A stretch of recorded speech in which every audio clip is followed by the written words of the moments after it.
Welcome to Another Look, a film podcast where we go back and discuss a filmmaker's body of work from their hits to their misses. I'm just like, my brain just froze. Holy shit, that was very weird. Just had a micro stroke. Okay. Brain fog. Yeah. Welcome to Another Look.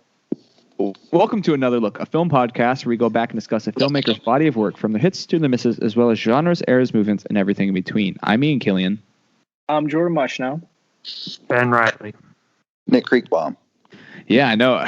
Well, we had some scares with COVID. We got vaxxed and everything, and there was a kid on the other team of my ASO team that we played got tested positive, so we have to quarantine from that. And then Courtney had a customer. We got all this news on the same day of running into these people with COVID, and but everybody, we're fine. So we got tested and we're good. But I was just like, God damn it, for real. So well, it is pretty unlikely since you're vaccinated that they say the breakthrough or whatever is very, very uncommon. It could happen. Well, and I went to that my brother's wedding on that Saturday, so was around other people, so it's fuck, we got to figure this out. But yeah, we're fine. We got our money's worth for the vaccine. It's working.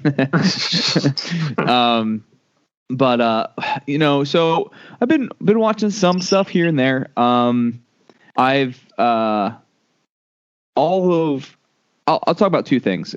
First off, Courtney and I have been watching a series called Servant, which is M. Night Shyamalan's series. Oh, that Apple TV thing. Yeah, it's he's at least attached to it. I think he directed 2 episodes and is producing.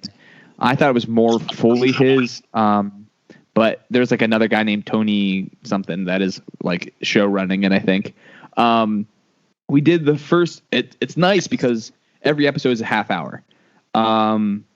So they're just trying to pack it. There's no stupid bullshit in the subplots that are annoying. So they try to pack as much stuff into these half hour bites. And it's not scary. There's some creepy moments. And we finished the first season, and it's a show that is literally just about questions. This family had a tragedy. They have this baby. They have this now. They hired this mysterious nanny, and weird stuff happens. So there's I don't want to spoil it because it's all but there's an accident where the baby dies, and the mother gets attached to this doll, and for therapeutic reasons, and she hires a nanny for it. So there's just no answer to why this thing is happening. This mysterious stuff is happening, and it opens up to cult type of things, or is it a ghost type of thing? And we did a whole season. 10 episodes, and we still have as much answers as we have in episode 3. Which is disheartening because we were really into it. You know what I mean? You want to figure these things out. So we're still doing it because it's super easy to watch, and it's not annoying to watch. We like all the characters because it's kind of funny too. It has that Ron Weasley's in it, right? Yes, and he's really good in it. But it has this M. Night Shyamalan humor, which you don't know if it's intentional or not, but we've been just laughing at it the whole time, which is fun. But yeah, I would recommend it if you happen to buy a Apple product and have Apple Plus. I have Apple Plus. I might check that out. Yeah, it's definitely worth it. And just quickly, I watched Pedro Almodovar's The Human Voice, which is his short film with Tilda Swinton from last year that I love the poster so much, and I haven't watched a Pedro Almodovar movie in maybe 5 to 8 years, a long time. So I was trying to get kickstarted into watching his movies because there's a lot that got added to HBO Max, and I did not like the short at all. It's her just talking on the phone and doing stuff in a chic apartment with a cute dog that looks like my dog, but that's not enough for me. It's just it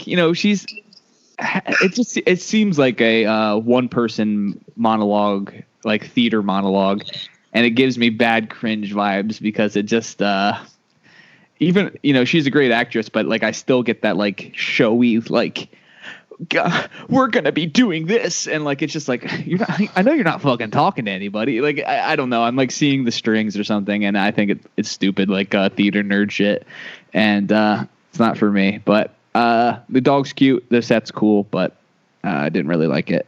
How about you, Jordan? It's about the Human Voice, which I didn't watch yet either. But it's so weird because I feel like it's playing in theaters in some theaters, and that seems so weird. Because how long is it? Is it 20 minutes? 30 minutes? No, 30 minutes. 30 minutes. Yeah, if I bought a so odd to pay that. for. Welcome to spend back. $20 to watch. Welcome back to the movies. Yeah, and it's just one person on a set talking to themselves. What do you think about that, Nick? That's a fucking ripoff, huh? No, that sounds worth it, actually. Well, Nick, are you an Almodovar fan? Do you like The Skin I Live In? I've never seen that. That'd be a good one to rewatch. There's something that I think, some things about him that I think Nick would like, and some things that he would never like. So it's hard. Hard to say. But he's gay in Spanish. Yeah. No, is he? Yeah. Sorry, Nick. Let's get him out of here, huh? Les is a big fan. If that makes you really? Yeah. He liked him. That's how he practices Spanish. Watching like the bad what's it called? The airplane one he did? There's one of this about like child predators or something. Like there's teacher like or bad education. The bad education. Like there's like one's dealing with like horrible like things, and he's just rewatching that to learn Spanish. He would talk to me about The Skin I Live In back in those days. Really? Which is funny. That's so funny. He watched it. Yeah, I do think that's funny. But I'm very curious if that one holds up. Like me too. I don't know. I really don't know. But I would watch it. Also, like forced gender. Is very interesting. But keep going. I rewatched Heart 8 from Paul Thomas Anderson. All right. And it was very refreshing. It's been a long time since I watched some of the early PTA movies, and it's just so damn good. Philip Baker Hall, was a staple. And just like seeing him act as like in one of these movies is like comforting. And obviously young John C. Reilly, Gwyneth Paltrow. It's just so fucking good. Have you all seen this? Yes, I have. I love that movie. I was gonna bring up. Okay, hold on a sec. Is that Nick's phone that's like blowing up? Sounds like there's a lot of extracurricular noise. What? Is somebody talking to you out of your phone, Nick? No. You playing like a YouTube video? No. Do you have your headphones in? Yeah. But anyway, no. The TV. Try to sit still. Does it feel like a Paul Thomas Anderson movie? Because like, it's been like early 20 years. He's been making movies for so long. So like his stuff will change, but you see like his moments or anything like that in his first movie. 100%. I feel like it feels like Boogie Nights and Magnolia 100%. Yeah. Like it is. It's just a movie that you just like live inside, and all the characters you can relate to and understand. And it's funny, everything about it. And the story is not super complicated, but it is interesting. It's really just about this guy, Philip Baker Hall, who decides to help this guy he meets. And he teaches him how to, like, it literally teaches you how to cheat casinos. And it feels like you actually learn how to cheat casinos. Like it does this like super complicated thing so simple that I could literally explain how to get like free hotel rooms by pretending to spend more money at casinos than you do. It seems like a thing that would work too. It's just it's just so smart and well written and well made. I think obviously super promising for a debut by anybody. So I think he's the best. Yeah, he directs the hell out of the actors too. Like they're so good. Yeah, Sam Jackson. It's just amazing that he started with John C. Reilly, and now all of his movies are like Daniel Day-Lewis. It's just it's just the best. That movie is so good. Did you Did you have a Blu-ray? I watched on Criterion Channel. Oh, okay. Because I was gonna say, I wonder if there's a cool release for that.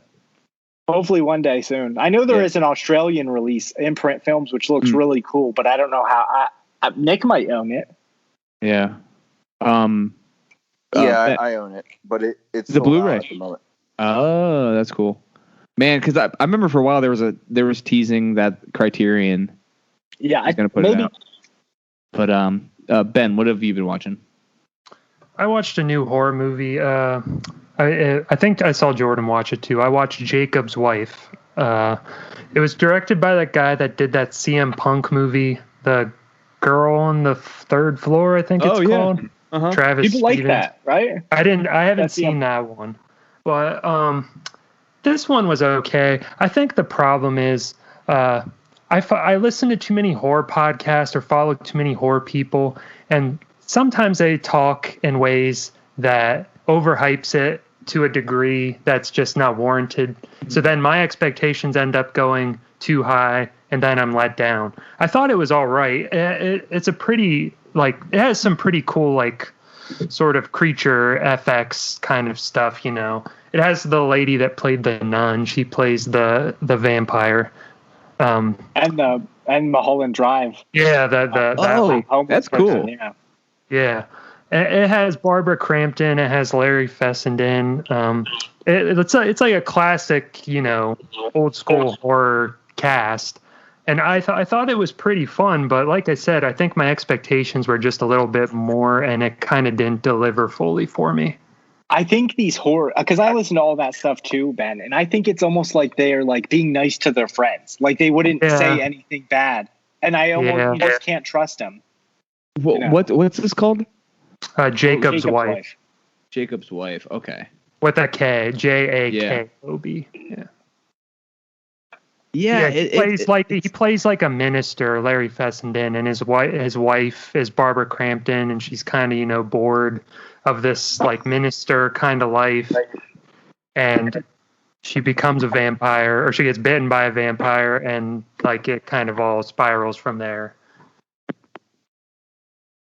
But so, did you like it, or you're just fine on it? I was fine on it. I mean, it was fun to watch, I guess. But yeah, I agree with what Jordan said. When these people are a little too kiss ass that I'm listening to, so maybe I shouldn't fully buy into their recommendations all the time. Well, his first movie had the hype too, and I was disappointed in it. I didn't hate it. The Girl on the Third Floor, that's what it was. And people were saying just pumping it up, and I just I think the same thing happened with this. I mean, and it's fun. It's cool to see a horror movie that's not it's independent. It's low budget and everything. Get a lot of. I mean, it was an alternate cover thing for Fangoria, so I mean, it was a big deal. Well, I feel like there's a scene in horror that. Or they're all bros, they're all boys, and they, like you said, Jordan, they back each other up. But I don't know. I'm still interested. It's worth watching. It's worth watching. Chelsea liked it. She didn't know anything about it. I thought it was fine, just like you said, Ben. I enjoyed watching it. It's definitely nothing special, but it's fine. It's nice. Nick, what have you been watching? I got to see the new Zack Snyder movie, Army of the Dead, last weekend in the theater. I don't know about you guys. World War Z was a movie that I was looking forward to a lot, and it just really let me down. This is exactly what I was wanting World War Z to be like.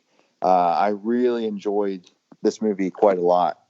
And if you liked Zack Snyder's Dawn of the Dead remake, then I think you'll find a lot that you'll like in this movie, because it didn't completely, copy everything about Dawn of the Dead, but it had a very similar pace and a very similar style, where it throws you right into the mix right away, and the zombies are very ferocious and quick. And it was just a really dark movie. It didn't have the Zack Snyder look like I was kind of expecting, because he actually did the cinematography himself for this movie versus. Yeah, I just read that. Yeah, so I don't know if he did that to save cost. I mean, it still felt like a big movie, but it didn't quite feel as big as if it would have looked like the other Zack Snyder. Like, you know how everybody says like, I don't even know what they call it, but it just slow motion, that like sort of. Now they do have some slow motion stuff in it, but yeah, it just didn't feel like a typical Zack Snyder movie, and that wasn't a bad thing. I think it might have caused me to be a little bit more engaged in it, possibly. I don't know, but it had a cool plot to it than your standard zombie post-apocalyptic movie, because it incorporated a heist with it as well. Yeah, that is cool. And actually, the guy that played Scorpion in Mortal Kombat was the guy that got all the people involved to go into the Las Vegas casino and steal the money. Because the cool thing is, in the movie, the zombies are only in one area of the United States. It's not like the whole world. Okay. There's an outbreak where in the beginning these soldiers are escorting this big trailer from Area 51, and of course shit happens and it breaks out, and it ends up being the leader of the zombies, because then they you see that it's like a big race, like a whole race of zombies, and it's led by this.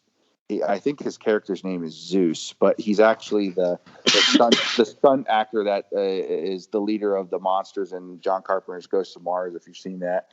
But he like rides a horse, and he's got this like cool helmet that he wears. I don't know. It was pretty sweet. So they're like smart zombies. Do they like talk and shit? They don't talk, but they are more intelligent. Well, there's several that are more advanced than the. So they're like the White Walkers on Game of Thrones, basically. Pretty. Because they have a couple of those that are actually, they don't talk either or whatever. But then they have other ones that are just like normal zombies. Right. But it was dark. It was exciting. There was a shit ton of action.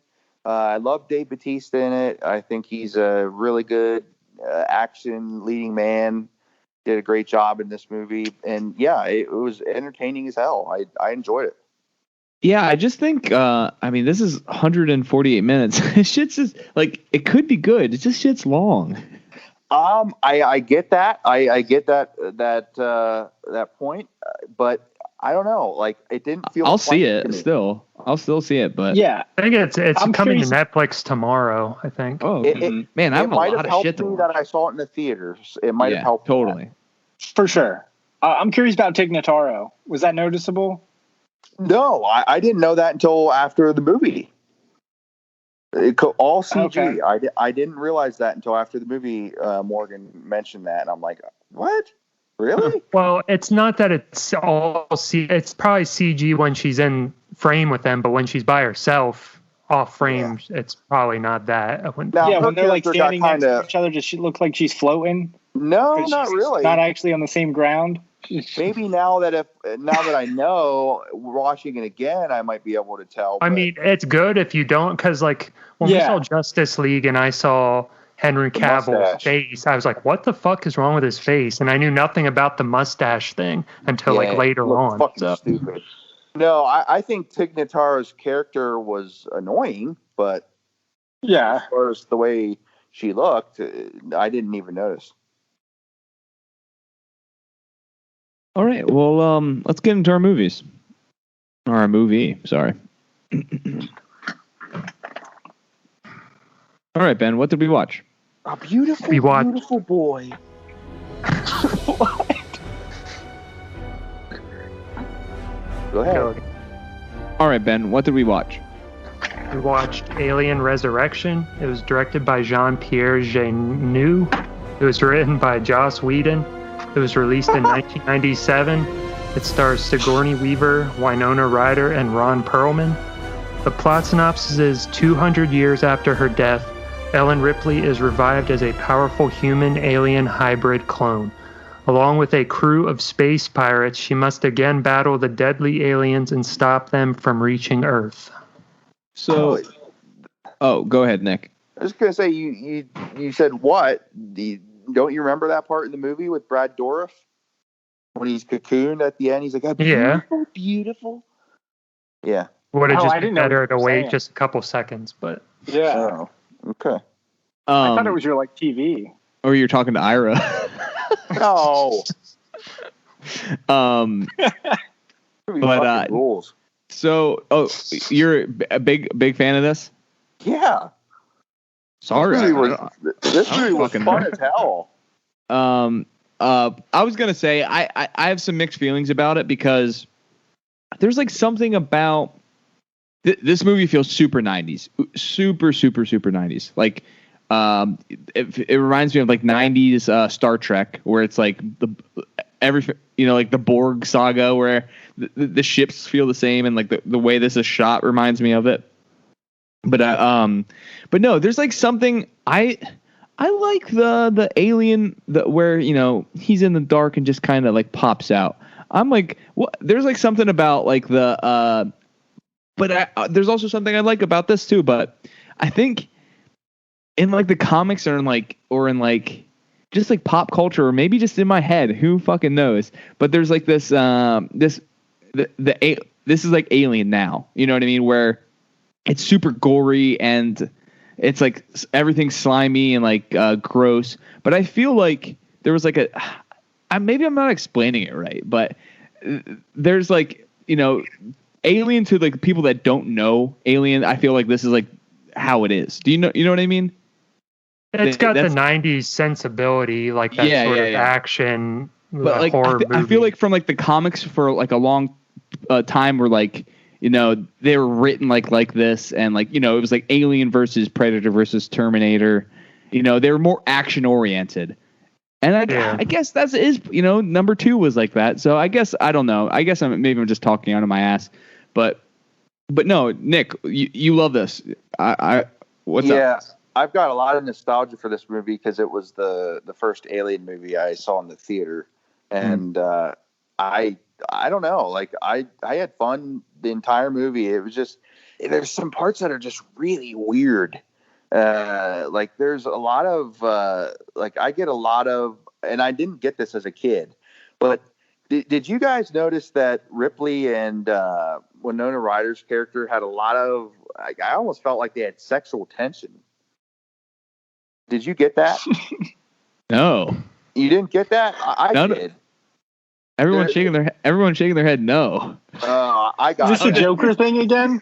No. I always felt that, like, even as a kid, I felt like Ripley was coming on to Winona Ryder's character throughout the movie, and I thought that was like, I didn't get it because neither of them are human. Yeah, I know that, but I saw that too, especially towards the end when they start like clicking. I noticed that too, and that's probably just like a Joss Whedon thing, being like, yeah, I'm writing like homoerotic stuff, and like. Well, I just didn't get because it didn't really go anywhere, so I didn't understand what the point of it was. Well, I think it towards the end they just begin to relate because you don't know that Winona is an android until it's revealed pretty late in the movie, right? Yeah.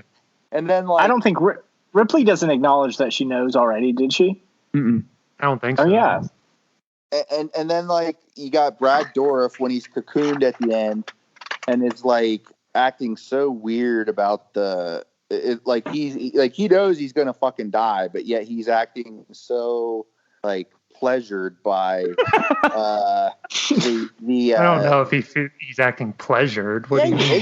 He's like a beautiful, like he's not scared or acting like he's in pain or anything. It's just really weird. He tried to kiss the xenomorph in the beginning. It's a little bit like the new psychiatrist in the new Halloween movie when he goes and puts Michael's mask on. Oh yeah. No, but I don't know. Like I think this movie's balls to the wall crazy. It's just it's just batshit insane, and it's fun. It is fun. I agree. Like, so I watch, you watch these 3 and 4 in a row, and I think I'm more of a fan of the vibier, the atmospheric Alien. I think that's what I'm trying to say and from the beginning. But no, this is fun. Like it wouldn't hurt my feelings if this wasn't an Alien movie, like part of the canon. Because I feel like we mentioned it in the last episode, this undercuts the ending of 3 like crazy. We're like, we're keeping the Queen, away from with Tawny or whatever, and the opening scene is them getting it, opening somehow, getting this from a clone, which that doesn't make any sense to me. How like you can have a clone of somebody, but it also has like just using her as like a are they implanting those eggs in her or something? No, I think they like regrow the same version of her with the baby inside that was in Alien 3. Okay. Still, it's like the same version. Yeah. It was regrown with the baby already inside. So I think it was obviously they had a lot of issues, which it's Ripley 8, right? That's the one that we follow. Yeah. Well, did you guys hear the thing about, this might have been early on in production, or not production, in the script writing thing, but I read that they originally wanted that to be Newt, that she was going to be the clone. And that was probably when maybe they didn't think they were going to have Sigourney Weaver come back because she died. You know what I mean? Maybe they were going to just keep that part of it, kind of. But then once Sigourney Weaver wanted to come back, they changed it up. So, but I went into this not pessimistically, but with negatively, and I ended up liking this. I do like it, Nick. So don't be mad. But no, it's just a lot of fun. The characters are goofy 90s like space pirates. I like that. I like what's his Dan Hedya or yeah. He's like when he's in his bed, he's so hairy, he looks like a werewolf. Dude, they must like poof up his like shoulder hair or something like that because they like backlit it so you can really see it. But yeah, it made me laugh really hard. But no, it's just again, like I like this guy's movies. I like Delicatessen. Amelie's good. I didn't see his newer one, Micmacs or whatever. It's a lot. It's not new anymore. It was like 10 years ago or something. And what is the other one? City of Lost Children. Of Lost Children. That's another big one. Yeah. And then Darius Kanji or whatever, who's like the cinematographer for a lot of David Fincher movies. That's so I don't know. Like there's some big people behind this again. But this reminds me so much of Sci-Fi Channel. Every movie was doing, B movie was doing this vibe. Well, Nick, what do you think about Ripley dunking? That was funny. I mean, that shit's funny. I know. And like she can spin the ball, but I see this. That's what makes me like want it to not be an Alien movie. I think it's cool to have like a hero doing this stuff, but it just doesn't feel like Ripley at this point. I know. You know what I mean? It felt like she was phoning it in a way. Well, I don't know how fond of this series she is. I think I hear stuff where she doesn't really give a fuck about it. Oh, that's interesting. Yeah, like because every time they would have her do a sequel, she's like, you have to pay me a ton, which I understand. She's the star of it. But it's always like, you got to pay me this and I have to die. In the third one, she wanted that. Yeah. Well, then why come back though then? Must have been a sweet paycheck. There was one scene they said that she said really got her from the script that made her want to do it. And that was for this one. When she goes in and sees those like failed attempts at her, like cloning her. Yeah. I were gonna say when she threw the basketball backwards and it went in. Yeah. No, I think that stuff is cool, and I think I just think some of it, like, how did we feel about the very end where there is like the humanoid alien xenomorph. I thought that was weird. I just got a weird, like, icky feeling with it. You're getting tons of weird vibes from this, but like I don't know, like what was it from? That's a clone. I think I was confused. Hold on, I knew this a second ago. What is he called? It's what is the xenomorph called, Nick? Hang on. The special one? No, that's the Deacon. No, it's not the Deacon. I know it's not the Deacon. I don't worry, I'll find out. It's just a hybrid. It just says it's a hybrid. The newborn alien. So where did that came? It came from the Queen. So so humans made it though, basically. Yeah. Okay. Yeah. Because I think they started developing that idea of like the xenomorph takes on. Yeah. So that's how she can kind of communicate with it too. Like, and she killed her own mother. Yeah. I don't know. Like, I just think it gets weird and goofy, and like, it's fine. You know what I mean? Like, it was fun enough, and I like how splattery and gory it is. I think the gore rocks. A lot of heads exploding. I like how slimy it is. Yeah, and Tom Woodruff played the alien in this one too. Is he like a? I'm gonna look him up because is he like a tall guy? Is he? He's just normal? Tom Woodruff. Yeah, he was born in Williamsport also. Yeah, and he went to Lycoming College. Yeah, we said that last. Yeah, we said that last episode. Does he still live here? I don't know, but he's done like Pumpkinhead, Monster Squad. Yeah, he won an Oscar for Death Becomes Her, by the way. That shit is good looking. Yeah. And he was nominated for Alien 3. Zookeeper. We had a great Zookeeper double feature. So, yeah. I mean, that I think it looks cool. I think I think even the CGI aliens look pretty good. I don't know if they were people or CGI in the water scene underwater, but I think that looks good. The way they were moving, I didn't think it looked cheap. Yeah, I think that might have been CGI, but I could be wrong. I mean, at least some of it definitely was the way it was like zipping around. But I think that looked good. And I like it's nonstop. Once they're kind of like breaking out and running from those the xenomorphs, it's really nonstop. I definitely go ahead, Jordan. I definitely feel like this movie knows what it is more than Alien 3 does. It knows that it's wacky and zany and even like quirky, and it kind of, even every character has their own thing. They're not like, it's not like all like in Alien 3 everybody's kind of the same, and and it's hard to distinguish everything that's going on. In this one, it feels less offensive to me. Not that Alien 3 is offensive, it's fine. Because that already existed. Like, this is just doing its own thing. You know what I mean? And I kind of like the idea of Ripley 8. And I think this one's just so goofy that I can have fun with it, Sure. I love the escape. I love Winona Ryder. Yeah. I mean, I think she's very cool. I enjoy watching her character, but I also am nostalgic for this era. So I think I'm a little bit biased and understand why people would think it's because it's kind of like bad, but it's like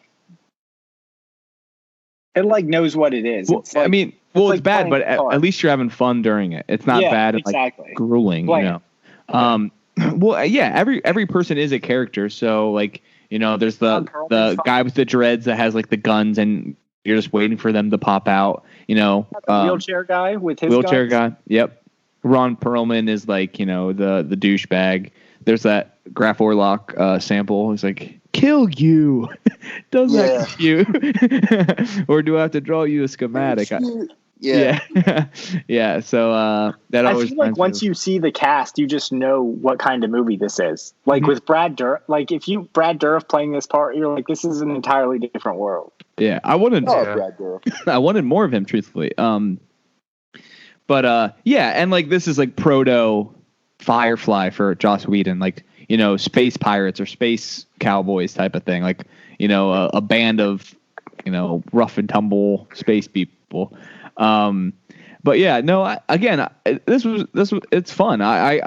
Okay, so how do we feel about, like, I feel like there was a jump in the aliens in this one where they can communicate, they talk to each other, they plan something, they kill one so they can break out, you know. Well, they also have Ripley's DNA in her, so they all do. Okay, yeah, okay. So they're more intelligent and they can. Okay. They're evolved. They have memories, I think. Okay. Yeah. Yeah, and they can spit. They spit acid at that guy. Yeah. I just don't get how stupid these scientists are, man. Like, they know this acid exists. It, like, doesn't make any sense that they just keep, like, failing so hard. Well, this whole series is about humanity, like, fucking up over, like, you know, corporate greed or just, like, you know, religious stuff. There's people, you know, dependence on technology. It's funny. It's just humans fucking up over and over and over again. It's funny because I watched Stowaway. Did you guys hear about that? Mm-hmm. And that's a movie, that's like a space movie about humans fucking up that doesn't have any alien or fake supernatural stuff. It's just a guy who somehow ends up being stowed away in a spaceship that goes into space and no one knows he's there.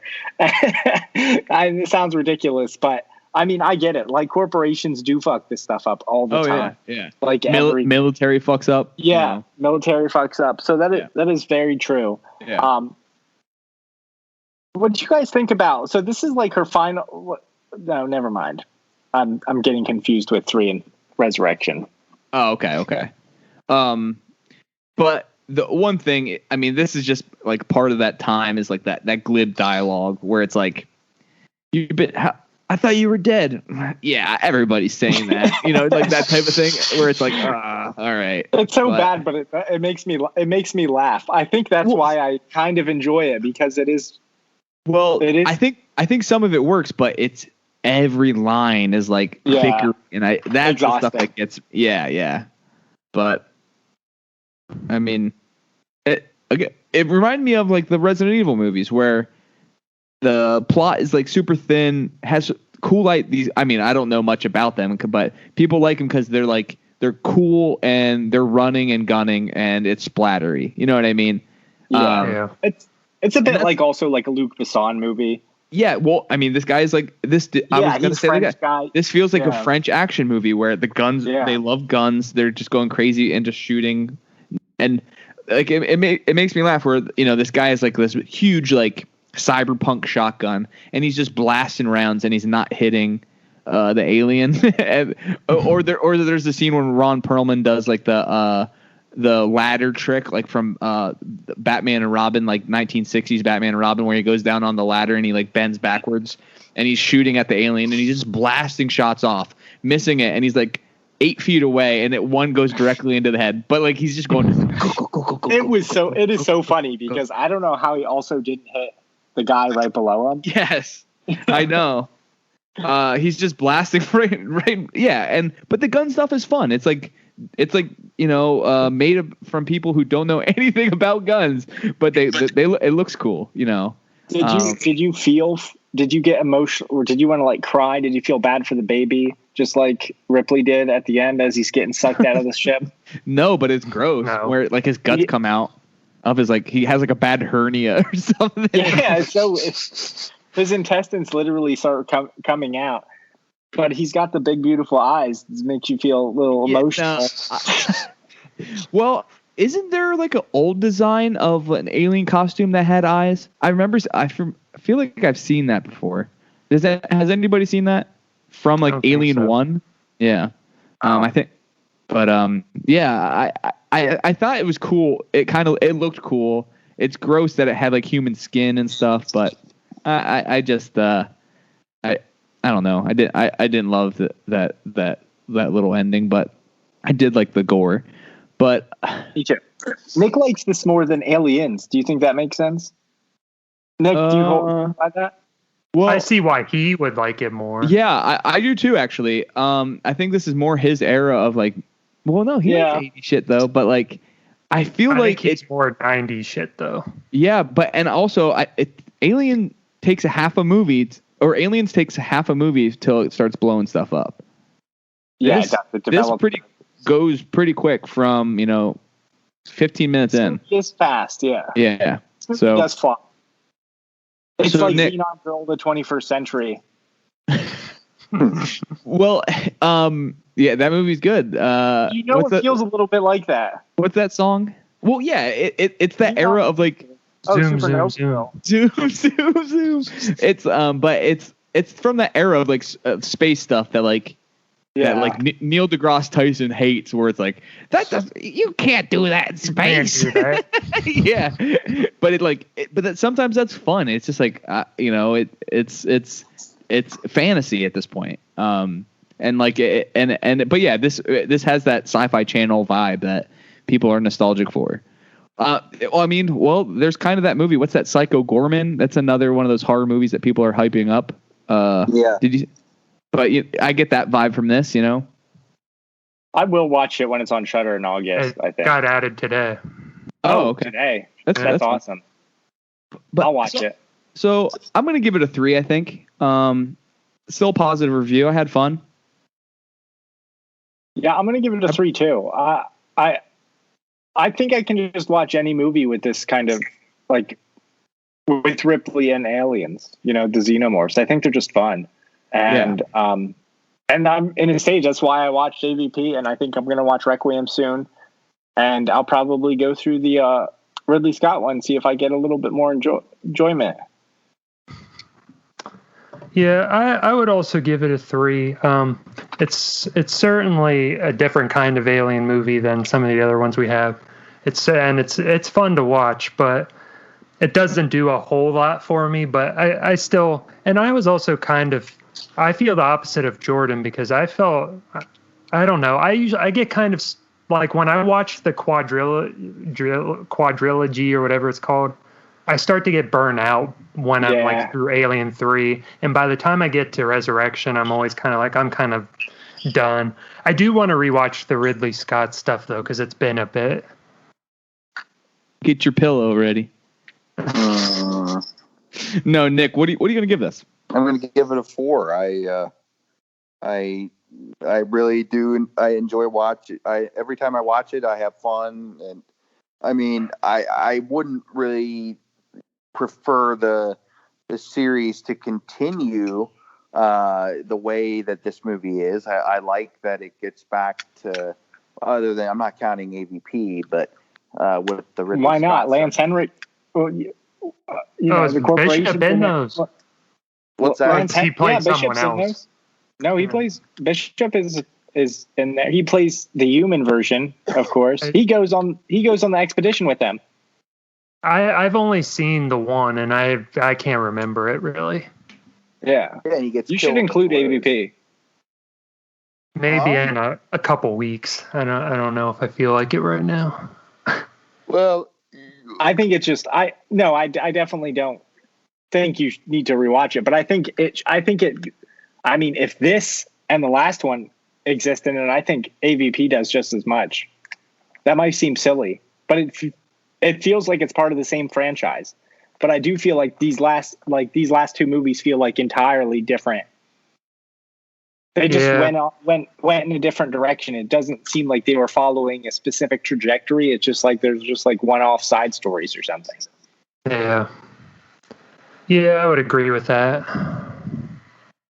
So, do we know who's doing what's next month? Who's going? It's me. Okay. Do we wanna go over that now? Sure. I know when I say what the title of my theme is, you guys will probably be like, eh.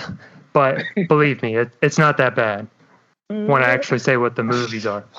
Okay, I decided, because I talked about this a few months ago when we did a movie on one of our group months, and I said I was kind of feeling like watching some of these kinds of movies. I am going to do William Shakespeare adaptations. So, what? I know, no, it's fine. every single movie I picked is loosely based. So they're kind of like the twists of stories. None of them are period, like the period, like, you know, there's no Kenneth Branagh in any of these. There you go, Nick. Okay, so you should have put Last Action Hero in this bunch, but go ahead. Dude, no. There's a scene in Last Action Hero that's influenced by Shakespeare, but go ahead. He plays Macbeth. Doesn't like Schwarzenegger play Macbeth or something like that? Yeah, he's like, He says to be or not to be. Okay, so what the first that we will do, I picked Throne of Blood by Akira Kurosawa, which is based on Macbeth loosely. We did Ron. That was what, made me think of that. And this was always one I wanted to watch. So I was excited to see that was on the list I was looking at. Then we are going to do an animated movie. We are going to do The Lion King, which was loosely based on Hamlet. Okay. Okay. And then we got when Macbeth, does this start Hamlet. getting good? I don't know. But then we are going to do Romeo plus Juliet, the Baz Luhrmann movie from the 90s with Leonardo DiCaprio. Did you mean Romeo and Juliet? No. And then we're going to do which is based on Othello, which was actually I can get behind this one. DVD. That's the first DVD I ever bought, which was in like 2002. And I still have it. I think, Nick, you made me watch O. It's a good movie. I like it a lot. Yeah, I don't think I've ever seen it. It's like a high school version of. Yeah, I'm pretty sure Nick asked me to watch that. We saw one in the theater, didn't we, Ben? Yeah, I think so. Saw it at the campus. All right. So, The Immortal Bard. There's a really funny scene in O with Martin Sheen. They're not going to think it's funny. Okay. I'm down. Sounds like a fun month. Varied. Yeah, I'm cool with that. Nick, I can cut this and put it up front, but did you want to complain about Charles Grodin dying? No, I haven't heard anybody acting like they thought they were a huge fan. So I've seen a ton. I've seen a ton. Oh, have you? Me too. Yeah. Hey, mostly like comedians and stuff. Yeah. Calling him a legend. Well, so did you see that thing on Twitter that was going around where he called Sean Hannity a fascist? No, I didn't see the clip, but I heard about it. Yeah, that's really funny. It was really funny. He's talked about compared him to like Goebbels. he's like, yeah. But all right, let's. So we got Shakespeare month for the month of June. So let's wrap this up. You can find us on Instagram. You can find us on Facebook. You can email us at anotherlookpod@gmail.com. You can rate, review, and subscribe. We're on Apple, iTunes, and Google Play. Thanks for listening.